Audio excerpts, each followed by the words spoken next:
Welcome to Asking the Adult Sports Situation Network, and today is Super Bowl Sunday, February 8th. And what do we have? We have the New England Patriots versus the Seattle Seahawks. I call it the all-seafood Super Bowl, and I don't know what's going to win in this one, but you know what? Whose seafood do you like better? You like the king crab legs and also salmon from Seattle? Drop it in the comments below. You like lobster bisque, lobster tails, and lobster rolls, and clam chowder? Boston, New England? Drop it in a comment. But getting to the game, here's the crazy part. This game is being touted as like an evenly matched Super Bowl, where they're saying it's hard to call which side they think is going to actually have the edge and win. I think, in my personal estimation, I think Drake May has far exceeded what people probably projected for him this year.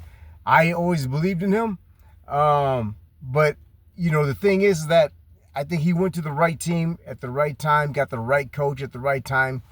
And Mike Vrabel being able to come over there and pretty much pull in the reins has now led that team to another Super Bowl, which is becoming quite customary at this point.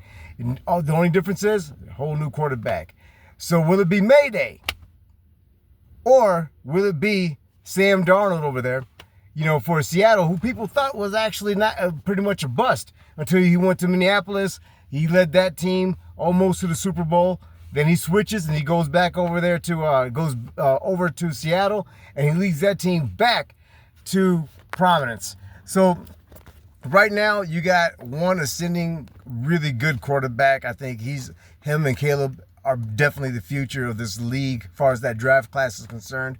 And then on the other side, you got a seasoned professional who's done a lot in the last 2 years. So who do we think wins? Well, let's put it like this. If Mike Vrabel does win this game, he becomes the first player and coach in the history of the NFL to win a Super Bowl with the same team.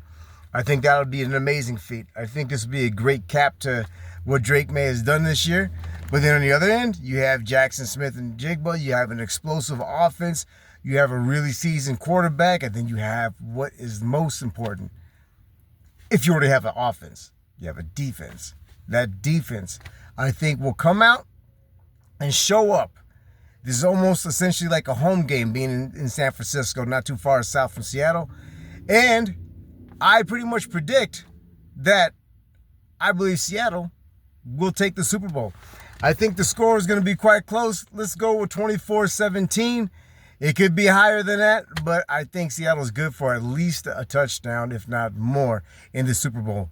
And the reason why I feel that way is because if you look at the competition that Seattle had to play throughout the season and the playoffs to get to where they're at in this spot, then you look at what New England had to play as far as their competition throughout the season, and then how they barely beat Denver in Denver without Bo Nix. I think that's a deciding factor in this game. But we all know any given Sunday, anything can happen. Make sure you hit that like. Make sure you hit that subscribe. I'm coming back at you guys with a post-game report. But don't forget to stop at Trash Fans with a Z. TrashFansWithAZ.com. Get the best rival merch and be ready for baseball season, the rest of the NBA season, because we're working on that, and also next year, the football season. So sift through there, type in the team you want, choose home or rival locker, and check out what we have. This is Aston, the Adult Sports Situation Network. I'm your host, Denai. I'm looking forward to the Super Bowl. Hey, baby, get them chicken wings together. I'm going in with no napkin. About to get serious. See you guys in the next one.